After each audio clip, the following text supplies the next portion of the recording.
So this is part two about how the plague affected England in the 14th century, and we'll jump to Shakespeare's day afterwards.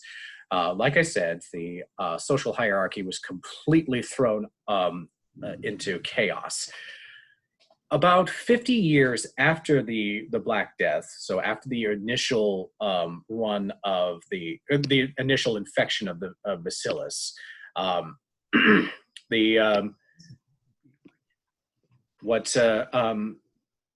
the peasants actually were able to charge more money because there were simply fewer people to work the land. And this helped them consolidate their wealth.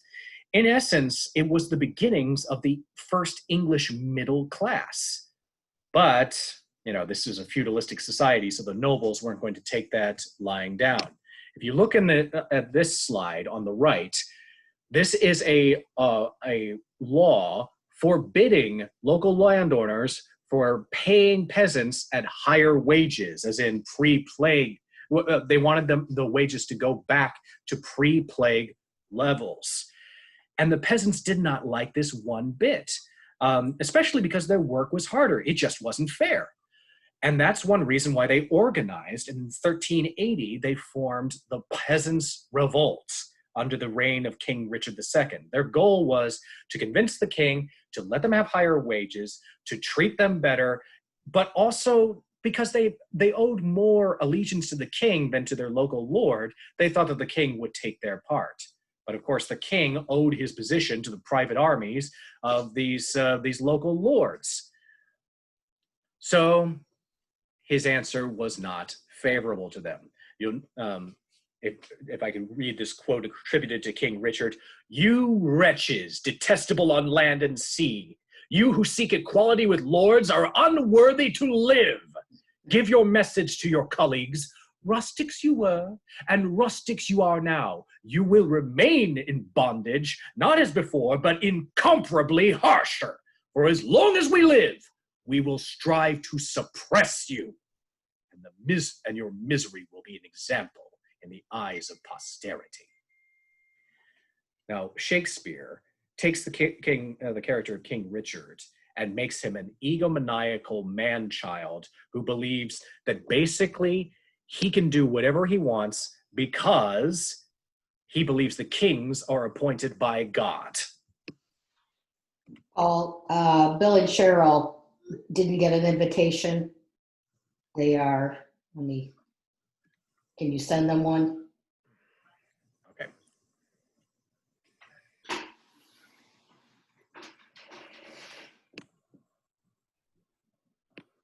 Yeah.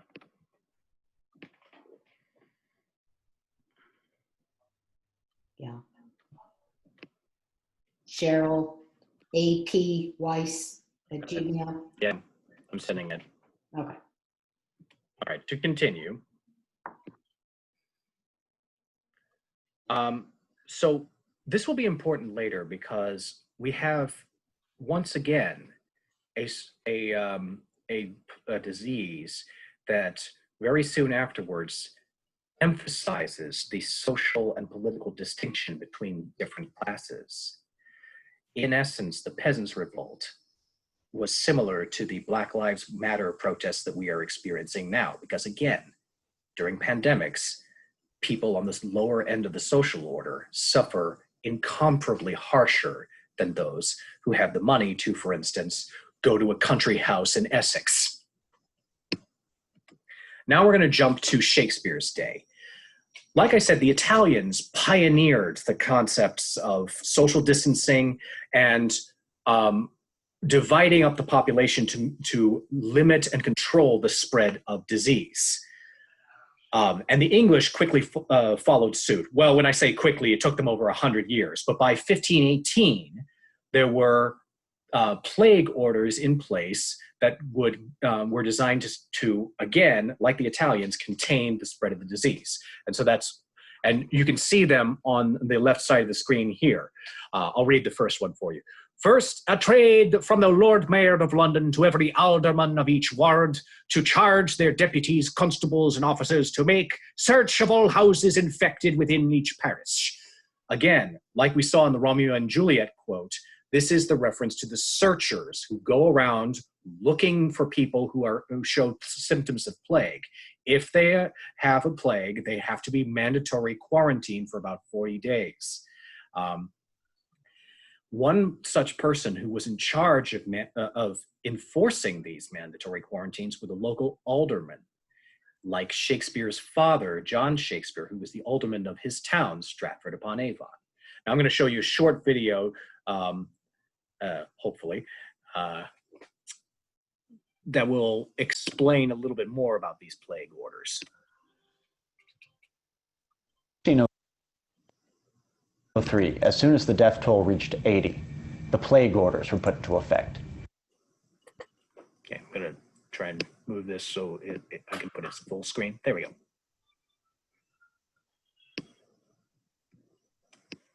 City policies meant to contain the disease and manage its economic fallout.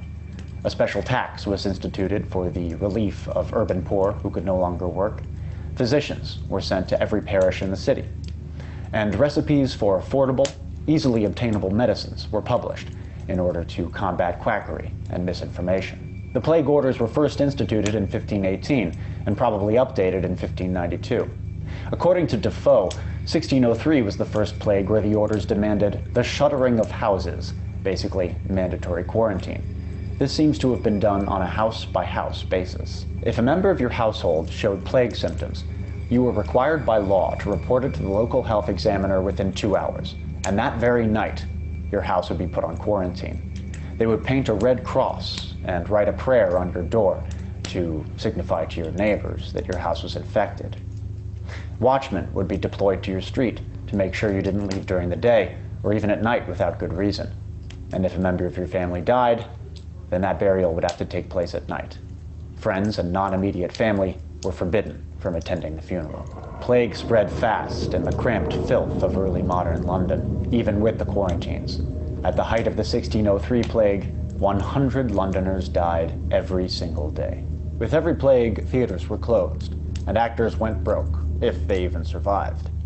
But by some miracle, William Shakespeare not only survived, but managed to thrive in this environment. Through 3 major plagues, he carved out a hugely successful career and a nationwide reputation. He was born the obscure son of a municipal alderman. He died a wealthy landowner with his own coat of arms. So how did Shakespeare do it? We're going to examine that here. Like Mr. Atunche Films mentioned, Shakespeare survived 3 plague outbreaks. The first one was in 1563, the year before he was born. As I mentioned, Shakespeare's father was an alderman in charge of making sure that people stayed in their houses during the mandatory quarantines. And let's pause a little bit to spare a thought for the poor alderman who not only had to keep people shut up in their houses, but also there is a chance that Shakespeare's 2 elder siblings died as a result of the 1563 plague. Shakespeare was the eldest male child, but he was the 3rd of John Shakespeare's children. We don't know what killed the first 2, but I don't think it's entirely unlikely that plague was responsible. The second outbreak Shakespeare survived was in 1593, where 11,000 people died. I believe about 300 of them lived in Shakespeare's hometown of Stratford-upon-Avon. Now, 1593 was a watershed year in Shakespeare's career. It was the year afterwards he became a shareholder in the Chamberlain's Men. But in 1593, the plague was so devastating that all the theaters were closed. Shakespeare must have been terrified because here he is, he had just achieved success as a playwright of histories and a few comedies, and then the theaters are closed and he has to find his own source of income. How did he do it? Well, he patronized himself writing epic poems for this guy, Henry Wriothesley, the Earl of Southampton. He wrote 2 epic poems for him, The Rape of Lucrece and Venus and Adonis. You might remember from my earlier lecture, The Rape of Lucrece probably gave Shakespeare ideas that he would later use in his production of Julius Caesar. Venus and Adonis, I think, has a lot of echoes of Romeo and Juliet, because in it, the goddess Venus herself loves a beautiful youth and is thwarted by malignant fate in the form of a boar who kills him in a hunting accident. Game of Thrones reference. But I think that Shakespeare, in this time of 1593, used his time away from the theater to explore ideas that would later translate to Romeo and Juliet. Scholar Stephen Greenblatt, a professor of Shakespearean studies at Harvard, actually takes it a step further and claims that Henry Wriothesley might have actually been the young man of the sonnets, since the first 123 of them are actually about a fair-haired young man who is ambivalent about the concept of getting married.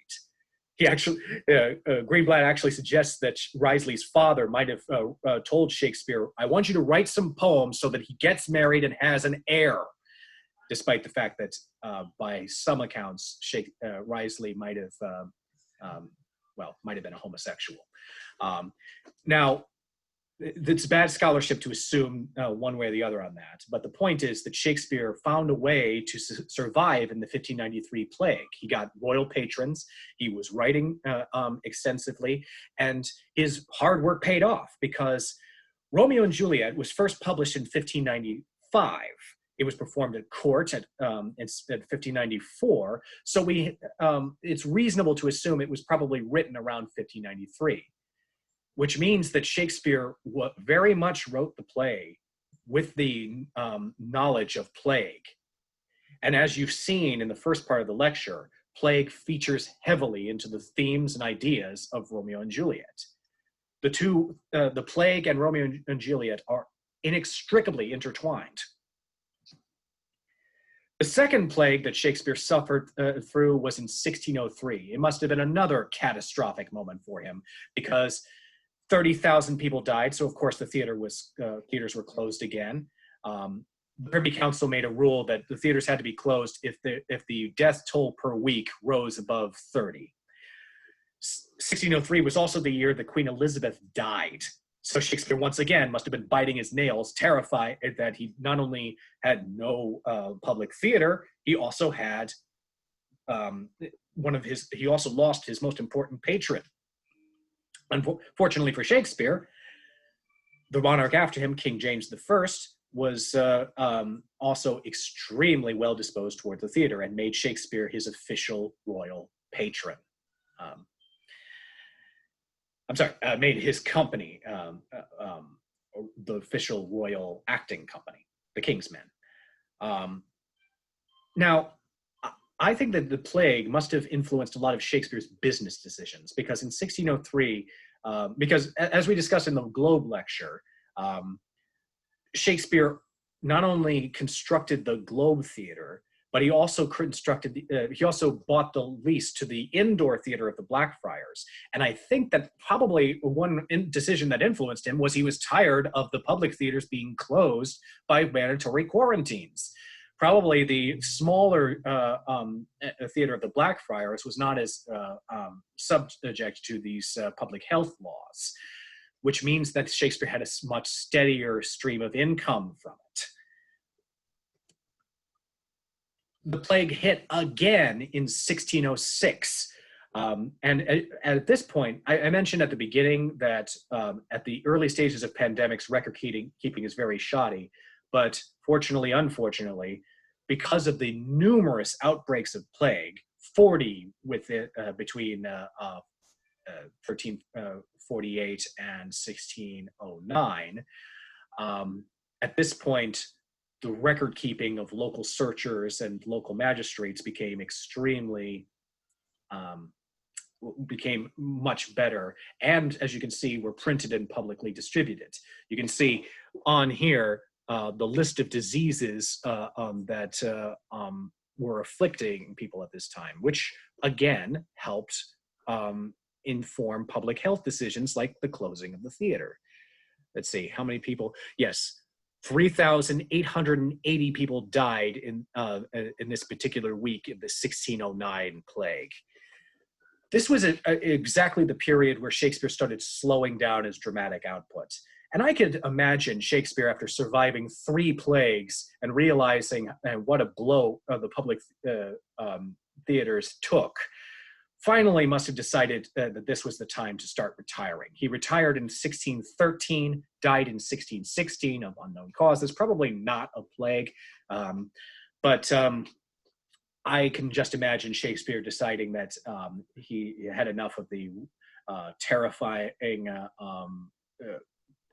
effect of the plague on his local business.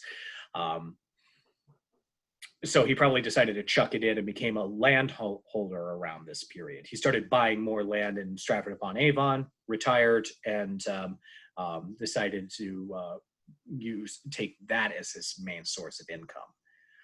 So you can see how the career of Shakespeare is was directly influenced in many times and in many ways by the outbreaks of plague. It shaped a lot of the aspects of his life.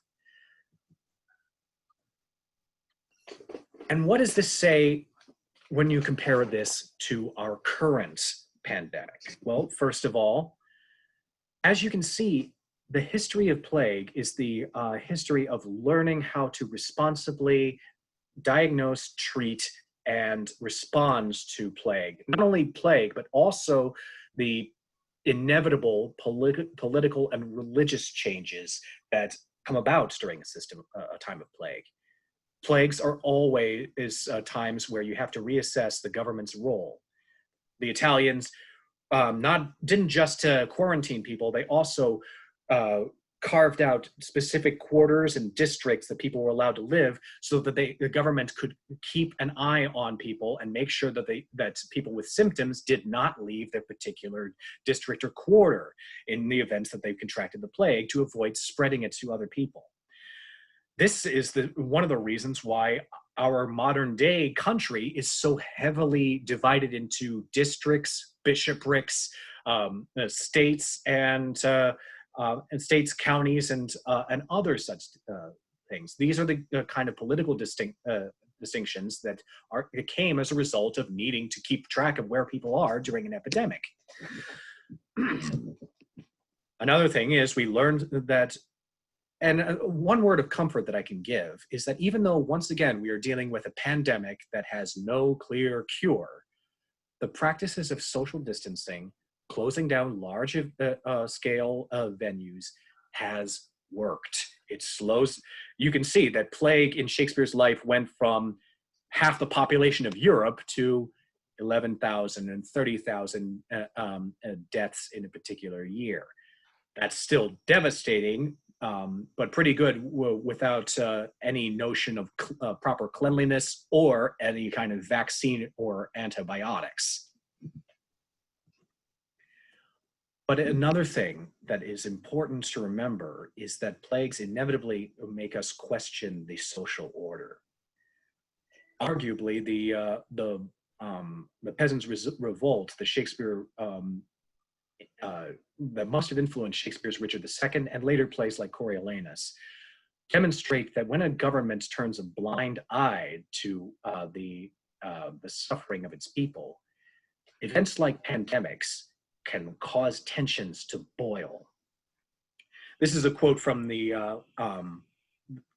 one of the leaders of the Peasants Revolt, the priest John Ball. "We are called slaves, and if we fail to perform our work, we're beaten. Let us go to the king. We may receive a favorable answer. If not, we must mend our condition ourselves." Again, people take the law into their own hands when they don't think that their government properly represents them. Now, Shakespeare could only get away with so much living in an absolute monarchy that at the time. And that's why he leaves the Peasants' Revolt out of Richard II. But what happens to Richard, who believes that he is invulnerable and does not listen to anybody's counsel except for flatterers?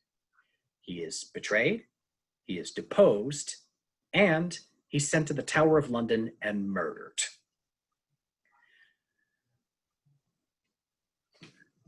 Many modern politicians have pointed to the Black Death and said that a few deaths in the service of the economy is a necessary evil for the growth of a nation? Well, I think that Richard and many of the people who lived under the aftermath of the Black Death would disagree. And I think that it is beholden to us to look at our history and how it influences the way that we deal with pandemics. In the next lecture, I'm going to talk a little bit more about how the government responded to another epidemic that was rampant in Shakespeare's life, and respond to a popular tweet that some people said at the beginning of Shakespeare's quarantine, at the beginning of our quarantine, that, you know, Shakespeare wrote King Lear in the middle of the 1603 quarantine. So what have you done with your time? Well, I'm going to contest that and see and examine the evidence as to whether that actually happened. But for now, I'd like to open it up to Q&A. Thank you so much for your attention. Well done, Paul.